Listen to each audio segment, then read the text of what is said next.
we get you to say good morning or hello or something. Good morning. Hi, Becky.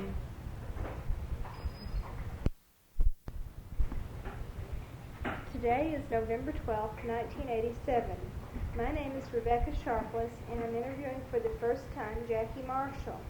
The interview is taking place in the lounge in Rockefeller Hall on the campus of Spelman College in Atlanta, Georgia. And Ms. Marshall is Secretary to the President, President John Etta Cole, here at Spelman. And it's part of a project in which I'm talking to various women about their work in offices in and around Atlanta. And Ms. Marshall, I appreciate you taking the time from your schedule to talk with me this morning. I hope I can be helpful to you in your interview. I bet you can. I'd like to start off just by asking you to tell me your full name. Jacqueline S. Marshall. Okay, how do you spell Jacqueline? Jacqueline. Queline.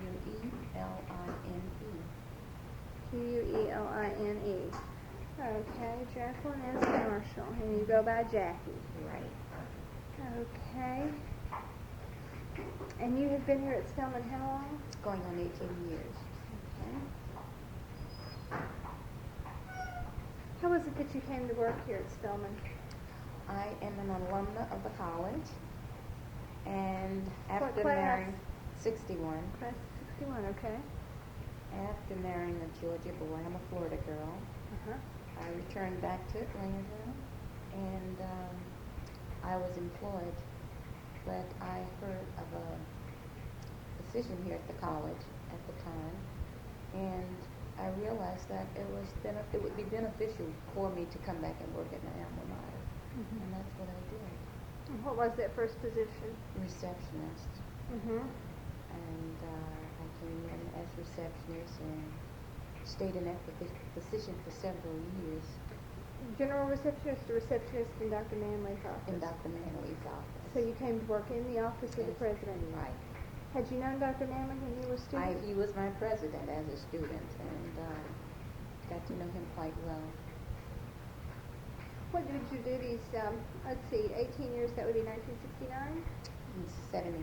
1960? Well, this is gone. I just completed my 17th year, and it's now going into. In your 18th year, okay. What did your duties as receptionist entail? Well, basically, general greeting of visitors to the campus, light typing because I had no typing skills at all, none whatsoever. What had you majored in? Education, early childhood education, and the position required that you have a minimum of 30 typing words per minute, answering the telephone, assisting the executive assistant in the president's office. And that was? Jean Allen at the Mhm. time. Okay, what sorts of things did you help Ms. Allen with? Basically light typing, filing, basically, helping to set up social activities and what have you.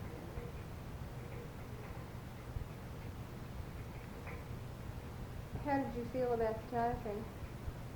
I was terrified because I'd never had typing in my life. And a girlfriend of mine, I was working here, Betty Johnson, and Betty told me, just take your time. And if you have some knowledge, I think you are smart enough to pick up on it. And that's what I did. And fortunately, I did pass the test for 30 words per minute.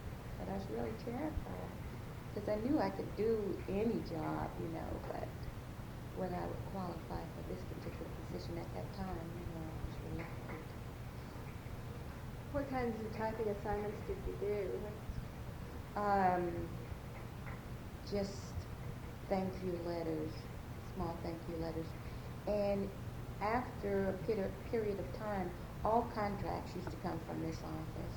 And so I got to the point where my speed developed and I was able to do the typing of the contract letters in triplicate because we didn't have the computers at that time.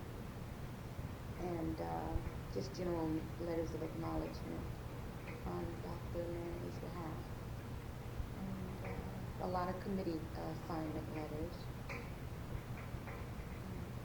It's been a while. But basically, just very light typing. What kind of typewriter did you learn on? It was a manual typewriter. And fortunately, the first year, because I had never had typing before, Jean Allen took me under her wings, and she gave me a typing book. And I would go to her house on weekends and take typing lessons and learning the key positions on the typewriter, basic guidelines for typing. And I began to feel a little more comfortable about typing. I would always avoid, I'd do the filing, I'd do everything, but I didn't want to get around the typewriter. And fortunately, things turned out well. But that was really a learning experience and a very, very big challenge as far as I was concerned, because I knew my field was education, and I was working at Southern Bell at the time, just having come from Florida to Atlanta, and I had applied for a teaching position, and I didn't get on right away. But I heard about the benefits of once you were employed as an employee, your children can go to college tuition free, and the other benefits that Spelman offered. So the reason I came here. How many children do you have? At the time, well, I have two. Yeah, Mm-hmm. Jamie was born at that time. He was just 21 months when I started work here. 22 months. And you were thinking way ahead. Yeah, and then I had a daughter who was, Crystal was 8 years older than Jamie. So we had been grooming her for years to think Spelman, you know, as most people do when they have a particular school and they want their kids to go there. Yes, I know who that is. I'm working on my nephew the whole time. He will go to college. Yes, yes. Yes. Okay. So you learned about a manual. When did you switch to an electric? I think I had typed on that manual for about a year and a half. And Jean Allen, who was then the executive secretary to the president, says, well, we're changing over. We're getting rid of all the manual typewriters. And then there I was again, faced with a crisis or the change of technology, you know, the electric typewriter. It was moving so swiftly, you know. But eventually, I realized it wasn't going to beat me up or hurt me, so I became very familiar with that. And then I didn't want to do anything else but type. And I enjoyed the electric typewriter. What was it you enjoyed about it? It was faster, and the type that we had, it was correctable. Correctable in what way? On the manual typewriter, we had to have the sticky thing that you back up and correct it, then go back. But with the manual typewriter, it was built in, where you just backspace and you could take out a whole line, a whole paragraph. And it was time, it wasn't time consuming as it was with the manual typewriter. So you got to where you liked it. I liked it, enjoyed it, and my productivity had increased. And it was just great compared to the manual. How did you correct carbons on the electric typewriter? Well, we didn't do carbons because at that time we had gotten the new updated copy machine by Xerox, copying machine. So we could produce faster, and we didn't have to do the carbons anymore. Just run it off in the machine, make 2, 3 copies as we needed them. How did you make corrections on the carbons on the manual? You had to correct each carbon. We used the typewriter eraser on the carbons, and we used the sticky thing on the original. Mm-hmm. And we had to correct it that way. What was the telephone system like in the president's office at that time? We didn't have the updated version that we have now. And it was more or less like a seesaw, if I recall, where there were the telephone with the push buttons on it, and you would either have to get up and down, go back to let Dr. Manley know that there was a special call coming in, and basically we worked it through Gene, because we had intercoms on each telephone, and we would buzz one another to say, well, I think maybe you should go in and interrupt him, but it was more or less like a seesaw, up and down until they got the new system installed. See, and Dr. Manley left and Dr. Stewart came in. What kind of changes took place there? Major changes. Donald Stewart came in, swift, wham, bam. Dr. Manley was near retirement age, and he was not as forceful as Donald Stewart, but Donald Stewart was a younger man. He came in, he had been involved, and he came in making major changes. We got the new telephone system once he arrived, and we also updated our typewriter system. All the typewriters started leaving the office, and we got our computers, our individual computers on the desk, and that's where we are now. Well, let's talk about the phone system first, I guess. How did the new phone system affect your work? It worked very well because when Donald Stewart came in, well, we've always had 4 secretaries in the office when Manley was there. And Donald Stewart cut back to 3 because of the technological age. And each of us had our own telephone on the desk, and each of us had our own lines. And we answered our own lines, and we would screen calls and pass them back to him as needed, so it worked very well. How did it work that the 4 secretaries were cut to 3? Well, Transfer, firing, retirement, a lot of them retired when Donald Stewart came in. The pace was so fast that a lot of them, well, one quit. And after reorganizing the office, he decided that he had top-notch secretaries. And my position when he first came in was a dual position, receptionist secretary. And he had 2 top-notch secretaries, and the work was equally divided. And he didn't feel the need to have 3. He felt that we could function very well, and it kept you on your toes all the time. It was a good challenge. And there was a period during the time that Donald Stewart was here that we went through about 9 secretaries. Changeover. They just couldn't keep up with the pace. And yeah, there were 9 of them that came through. what was it that made the office so pressure-packed? Donald Stewart was a very, very, he was a paper president, if you might say.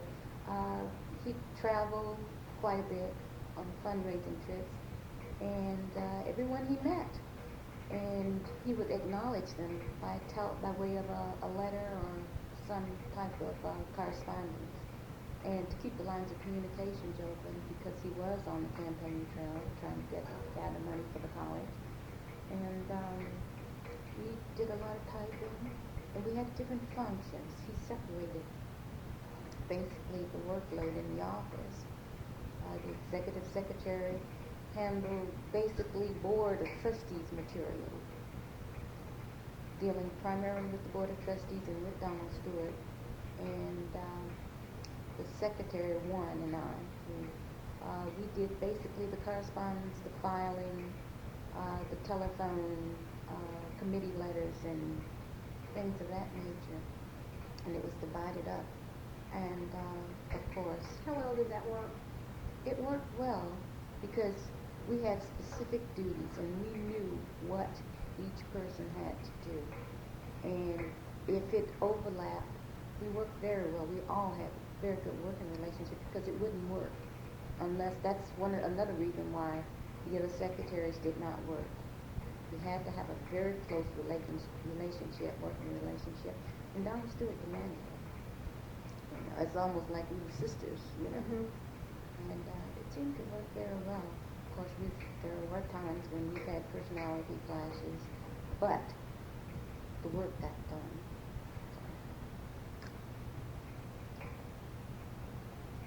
Okay, so we have the office with electric typewriters at first, the new phone system, new Xerox machine. How was the Xerox machine? How did that affect things? That was fine. And then we had it in our own office, and it became so busy in our office that Donald Stewart, developed a central location for all copying to be done. You know, with so much traffic in and out, and a lot of the other administrative offices were coming in to use our Xeroxing machine, and traffic was heavy, and interruptions, and it slowed down our workload, you know. And so therefore, we developed what we call our auxiliary service, where all typing and printing is done. Okay. Well, I guess we can move to the computer now. Certainly a big change in the office. When did you find out that the office was going to go on computer? Maybe about 4 years ago. And the system that they had set up at the time for training, when they decided that they would bring in the computers for the administrative offices, because my position was secretary receptionist, not the executive secretary, but the secretary who did most of the dictation, took most of the dictation. One person was selected from each office, and that person would come back and train the other. And they would have in-service training on campus to update the different changes. And that's how I was initiated into the computer, learning to use the computer. Were you the one that was selected? No. Okay, so someone went to training and came back. And they came back and taught me what little I know. And I'm still in a learning process. I feel comfortable with it. I think it's just marvelous that they do have the Wang computer. Okay, so you have the Wang in your office. Word processor. Okay, how, let's see how I put this. How did the office react when the system was, or how did the workers in the office, I should say, react when they announced that the executive secretary at the time had used the Wang because she had worked in a law office downtown, from my understanding. So she was very familiar with it. Therefore, she was not asked to go for that training class. She had hands-on experience. And the other secretary had some knowledge of it. I had none, because I had no experience at all with any type of typewriter or anything before coming to Spelman. And it was easy. Transition went over easy. were most people pleased, do you think? I think so. I think they griped. A lot of the secretaries, you know, how we come down here and congregate here in the faculty in the lounge. A lot of them would gripe about, well, I don't feel that I'm getting what I should because it was a big setting and you didn't get individualized training. It was group training. And this was everybody in AU Center, right? Yes, I believe. And they had to go out to the Galleria for maybe about a 3-day workshop all day. And they felt very uncomfortable because they felt like if they needed to ask questions, it would take a while before they could get to whomever was training them. But after a period of time, we began to congregate and talk among ourselves, and any problems that we had, pardon me, we would figure it out because we had the books. And if somebody had a problem, or if someone understood, then they would train the other person and tell them what it is that they needed to know. You want to get a drink? Yeah, excuse me. Sure. Okay, we're back on after you're getting a drink and my hitting the pause button and trying to figure out what in the heck was wrong with the recorder. I appreciate your patience with me, Jackie. Sure. But we were talking about how the people that were using the new computer system would help each other on the training. Right. As you understood it, what was the computer designed to do in the president's office? Speed up productivity, to alleviate a lot of copying and reproduction. It was supposed to be the saving grace for the office. Were you all still doing the faculty contracts at that time? No, we had since developed the Department of Human Resources and Personnel Office. So everything was transferred from our office over to personnel. Okay. So what was the computer used mostly for in Dr. Stewart's office? Just general correspondence, a lot of reports from the president going out to the Board of Trustees, to other constituents for fundraising proposals and what have you. Okay, how well did it do what it was supposed to do? Very well, as far as I was concerned. Didn't have any problems. It was just ideal, just what we needed. Great. And then, of course, those that went to the training sessions came back because there are other games that you can play on there, you know. They found out about that, so a lot of times it would be a competitive thing to play games and all. I never got to that portion of it. Did you know anyone who was afraid of the computer? Me? Me, I still am, because I can't program it. I'd like to learn to program it. There are so many phases of the computer that I'd like to learn, because even if I'm not here to use the computer, if I was to go somewhere else at my old age, I'd like to learn different characters or what, you know, setting it up, programming it. And we have one young lady on campus who is a resource to the different offices.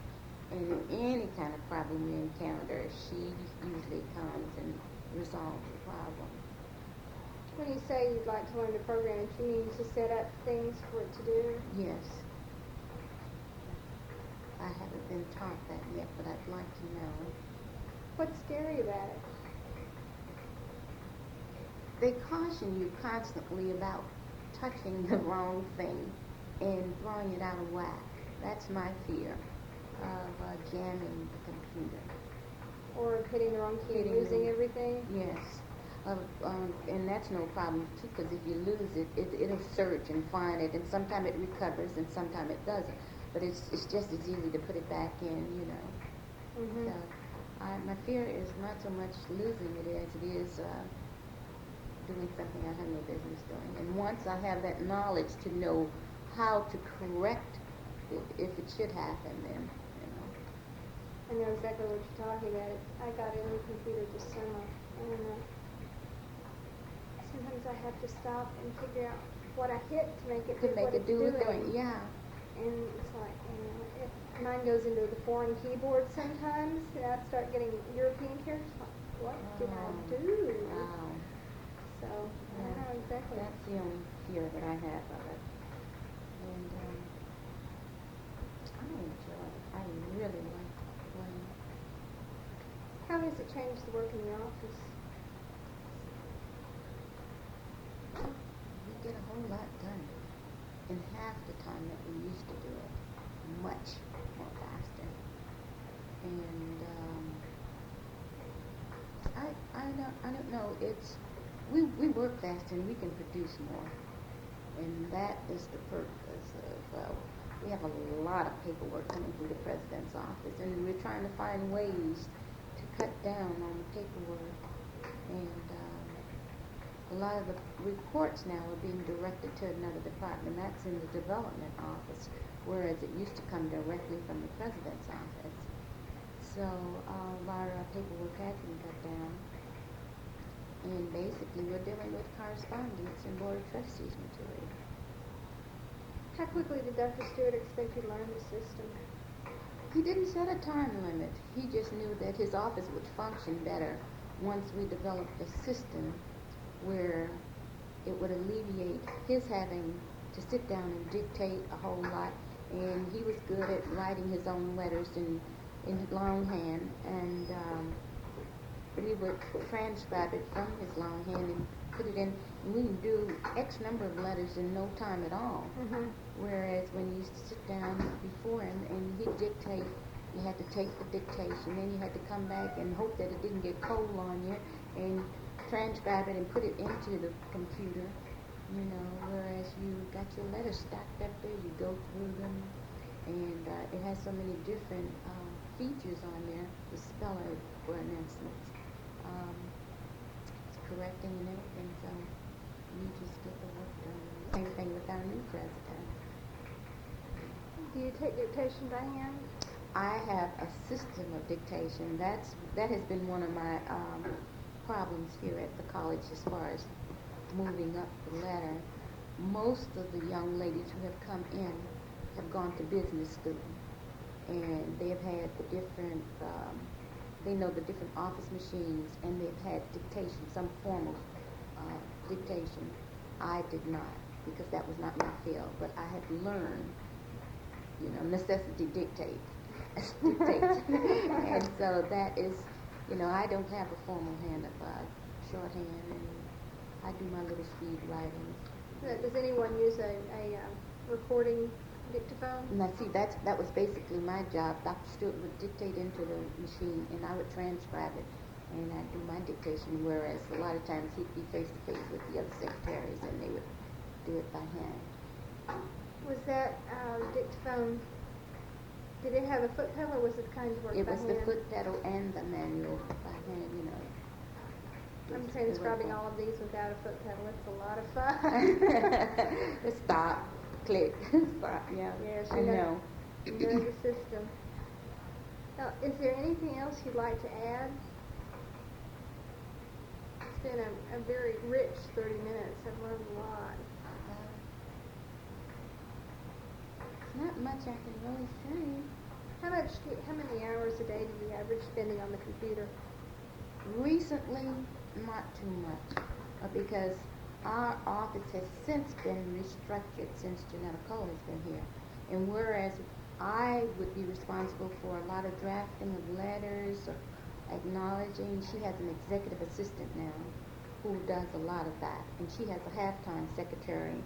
And therefore, we can deal with the immediate problems of the president's office rather than having to do a lot of those letters. Now, there are quite a few of them that come across our desk, and sometimes I do them, sometimes Pat does, she's the other secretary. And now the office staff has been cut to 2, because we don't have that much paperwork coming through. Because it's been moved around. Delegated to other offices and what have you. And most of the administrative offices now, or a lot of the offices on campus now, have computers. Mm-hmm. So it makes our jobs easier. What other changes do you anticipate with Dr. Cole? She's been on board, what, about 9 months? About 6 months now. No, since July. Yeah. 4 months, 5 months. Yeah, about 4 months. And I don't know, we're still trying to determine. I have no idea what she expects at this point. It's still a learning process for her and for us to learn her style. And at this point, I know I enjoy it very much. She's very dynamic. She's a powerhouse. She's not as demanding as Donald Stewart, and it's a more relaxed atmosphere. And you feel compelled to do rather than being pressured and having to do it, So it makes a difference. How does she do that, I wonder? I think perhaps because she is a woman and we're women, she adds a personal touch to hers, whereas Donald Stewart was very methodical, and that makes a difference. I've been through 3 administrations, and each has been so very different and so unique in its own style of how the office would function. I know the demands that Donald Stewart placed on his secretaries. I have developed and grown in the past 10 years that he was president. Mhm. And I just feel very learned so much. And I hope to learn even more. And you viewed it as an opportunity and not as a threat. Yeah. How did you handle the media hoopla when Dr. Cole took over? There've been lots of media coverage on that lady. Oh, a whole lot. It's no problem. I handle all her scheduling. I just make sure that she's not overtaxed and that it's something that she wants to do, and of course it's worked through her public relations director. And we haven't had any problem. Smooth transition so far. Great. Well, I guess we'll conclude. I appreciate the time, and this has been, as I say, very, very rich and very rewarding. You're a very expressive lady. I hope I can help you. Thank you, Ms. Marshall. Okay. If you